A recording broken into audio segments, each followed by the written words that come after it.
Muy buenas tardes, me presento.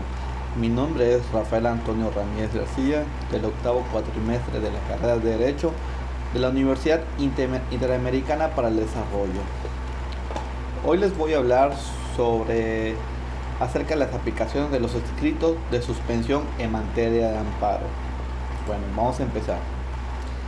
De la exégesis de la actual legislación del proceso de amparo federal, en consonancia con lo presupuestado al respecto en la Constitución Política de los Estados Unidos Mexicanos, todo esto bajo la referencia de las fuentes doctrinaria y jurisprudencial, conlleva a compartir 50 características de la suspensión del acto reclamado. Figuras de gran trascendencia en la historia del derecho mexicano, no solo por su interconexión con la subsistencia de tal juicio o recurso, sino por la cual su teología en sí misma representa. Empecemos. La suspensión del acto reclamado. En adelante, la suspensión es una medida cautelar tramitada ante el juez de amparo. En el caso del amparo indirecto o ante la autoridad responsable en el caso del directo, que se dirige hacia dos genéricos y vinculados propósitos: mantener subsistente la materia del proceso de amparo en aras de pronunciar una eventual sentencia concesoria del mismo, evitando a la par daños de imposible o difícil reparación que afecten el interés jurídico o legítimo del quejoso. Fundamento constitucional de la suspensión. En el artículo 28, fracción séptima y 107, fracción cuarta, décima, onceava y 17avo. Fundamentos legales de la suspensión. Artículos 14 al 16, 20, 26, 28 a 31, 40, 42, 47, 48, 53, 61, 81, 90, 97, 98, 102, 107, 110, 114, 115, 125 a 158. Sustentando de la suspensión genérica al 159 a 169, suspensión en materia penal, y 178, 190 y 191 de derrotero la suspensión en un amparo directo, 206 al 209, 256, 257, 262 y 265. Estos dos últimos ordinales y los subsecuentes de la actual Ley de Amparo Federal. Se engloba en dos tipos en cuanto a su tramitación de oficio y a instancia de parte agraviada. La de oficio, a su vez, puede ser del tipo de plano, artículos 125 y 126. La suspensión de oficio y de plano debe dictar en su caso desde un auto admisorio de la demanda de amparo. Por tanto, no se abre el proceso incidental en el artículo 126 y 191.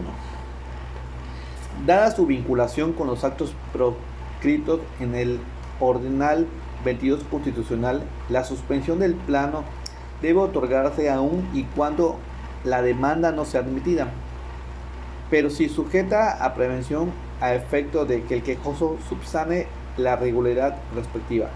El artículo 126, según la primera sala 2017 844, número de registro electrónico. Las demás suspensiones sí requieren necesariamente tanto de la admisión de la demanda en lo principal como la de apertura del incidente por duplicado y separado, teniendo como actos intraprocesales previos la resolución de la suspensión provisional y posteriormente la definitiva, el artículo 127 y 128. En el incidente suspensional solo se admitirán como pruebas la documental e inspección judicial en los casos relativos al cardinal 15 de la Ley de Amparo. Se admitirá también la testimonial. Por la regla general, las pruebas ofrecidas en el cuaderno incidental no podrán ser tomadas en cuenta en el principal y viceversa. Artículo 143, segundo plano, 16, 37 y 58. Excepto cuando se trate de la suspensión de plano y ciertos casos de oficio en materia penal, no se requiere al quejoso la exhibición de garantía económica alguna para que surta efectos en el artículo 126, 163, 166 y 168. De manera excepcional, tampoco deberá exigirse garantía económica cuando se estime que el acto reclamado produzca un daño inminente de la imposible reparación, considerándose así la suspensión provisional, artículo 139, y en su caso de la definitiva, el artículo 147, tomándose las medidas pertinentes para no afectar ni al tercero interesado ni defraudar o hacer irreosis los derechos de terceros o al propio interés social. Por regla general no son suspendibles las órdenes de protección, las técnicas de investigación y las medidas cautelares distintas a la prisión preventiva, artículo 128. Salvo que con base en el análisis del interés social, el juez de amparo aprecia lo opuesto. En el artículo 129 de la ley de amparo se plasma 13 causales específicas que hacen nugatoria, al menos de forma parcial, la concesión de la suspensión. La suspensión se podrá pedir en cualquier tiempo siempre y cuando no se haya dictado sentencia ejecutoria en el proceso de amparo del artículo 130. Fuera los supuestos contemplados en los puntos 10 y 11 cuando sea procedente la suspensión y ésta pueda ocasionar daños a terceros, debe el quejoso exhibir garantía bastante para reparar los daños y perjuicios que se le ocasiona a aquellos si el quejoso no obtiene sentencia favorable. Por su parte, el tercero puede ofrecer contragarantía a fin de dejar sin efecto dicha garantía, siempre y cuando al hacer no se deje sin materia al juicio o se vuelva imposible la restitución de los derechos al quejoso, artículos 132 y 133. A fin el que el afectado, con motivo de la tramitación de la suspensión, pueda cobrar la garantía o contragarantía de aperturarse un diverso incidente ante la autoridad que hubiera otorgado la suspensión, dentro del lapso de 6 meses de aquella sea devuelto o cancelada, artículo 156. Los sujetos agrarios, colectivos o individuales siempre estarán exentos a exhibir garantías económicas para que surta efecto la suspensión, sea o no de plano el artículo 132 según la sala. Cuando el amparo se solicite en contra de los actos relativos a determinación, liquidación, ejecución o cobro de contribuciones o créditos naturales de la naturaleza fiscal, podrá concederse discrecionalmente la suspensión de acto reclamado, la que surtirá efectos si se ha constituido o sea constituyente de la garantía del interés fiscal ante la autoridad exceptora por la cualquiera de los medios permitidos por las leyes fiscales, artículo 135.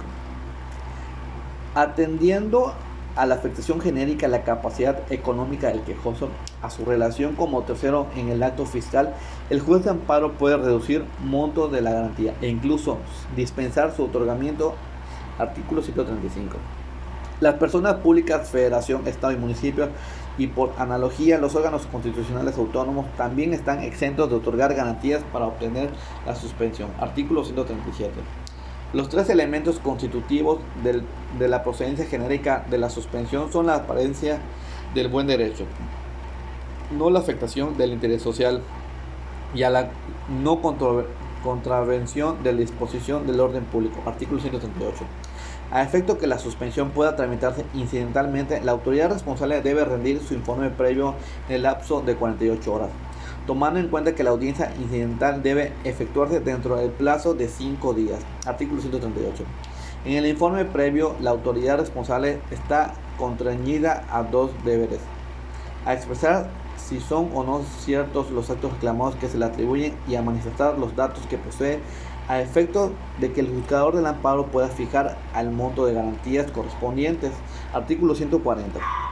Si no se rinde el informe previo, la presunción de certeza sobre el acto reclamado solo trascenderá al resolver sobre la suspensión definitiva, sin influir en la suerte del juicio en lo principal, artículo 142.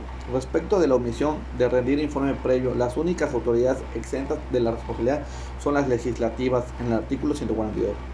Las partes con el amparo pueden formular alegatos oral o escrita respecto de las audiencias incidental, así mismo como las audiencias constitucional. No tiene obligación de asistir al incidental por sí o por cual legal represente o delegado, artículo 144. Después de años solo aceptarse por parte de la doctrina y jurisprudencia.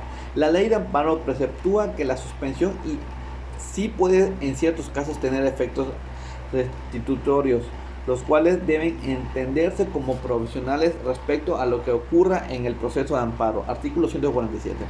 Cuando el quejoso alega la afectación a su interés del jurídico para que proceda la suspensión contra el acto que actualiza aquel requerimiento acredite un elemento negativo, la no afectación del orden público al interés social. Artículos 128 y 138. Cuando el quejoso alega la afectación del interés legítimo para que proceda la suspensión contra el acto que actualiza, se necesita acreditar dos elementos positivos: el daño presumiblemente, inminentemente e irreparable, así como el interés social de que esto último no ocurra. Artículo 131. Por la regla general, que aduzca a un interés jurídico puede gozar de la suspensión con el efecto restitutorio provisional oponibles solo inter par. Por regla general, quien aduzca un interés legítimo puede gozar de la suspensión con efectos, si bien solo conservativos y si no restitutorios, si oponibles, solo suspendibles los efectos de una norma general, y si así el procedimiento legislativo que le dio origen, al considerarse a los relativos en este último como consumados de forma irreparable, únicamente en cuanto haces una suspensión. Artículo 148. Toda persona, incluidos las particulares, tienen la obligación legal de acatar en sus justos términos la suspensión. Artículo 149. Cuando no se acata, ya sea total o parcial, o bien existe un exceso de defectos en su cumplimiento, tal afectación a la suspensión puede ser reclamada para incidental a la misma situación del cumplimiento en exceso o defecto, que en la ley ampara abroga, por la cual se contempla su reclamo a través de los recursos de queja. Artículo 206, 209. Concaminante al punto inmediato anterior, dicho cumplimiento puede ser denunciado de oficio o instancia de parte, inclusive cuando el mismo derive de la acción o omisión del propio juez de amparo. Artículo 262, fracción tercera y quinta, y 265 y 267. La suspensión no puede tener como efecto paralizar el procedimiento o el juicio donde derive el acto reclamado, excepto cuando, de no hacerlo así, se ocasiona al quejoso daños o perjuicios irreparables. Artículos 61 y 150. Cuando se promueve el amparo contra actos y resoluciones dictadas en un procedimiento de remate de inmuebles, la suspensión permitirá que el curso de procedimiento hasta antes de que se ordene la escrituración y la entrega de los bienes adjudicarios, tratándose de bienes muebles. En el efecto de la suspensión será el de impedir su entrega material adjudicatoria. Artículo 151. En los asuntos del índole laboral, donde el tercero interesado resuelte del ser el trabajador, la suspensión se otorga respecto del laudo al efecto emitido. Deberá cuidar que no se efectúe el mínimo vital de aquel artículo. 152 y 190. La resolución que se niega la suspensión definitiva, aunque y cuando se interponga en su contra el recurso de revisión, deja expedita la facultad de la autoridad responsable para la ejecución del acto reclamado. Artículo 153. Si con motivo del recurso de revisión se concede la suspensión definitiva, sus efectos se retrotraen a la fecha del auto o interlocutoria correspondiente, siempre que la naturaleza del acto lo permita. Artículo 153. En lo contundente es la aplicación supletoria del trámite de la suspensión definitiva respecto de la provisional. Artículo 157. La suspensión, cualquiera que sea de su naturaleza, surtirá sus efectos desde el momento en que se pronuncie el acuerdo relativo, aun y cuando sea recurrido. Artículo 136.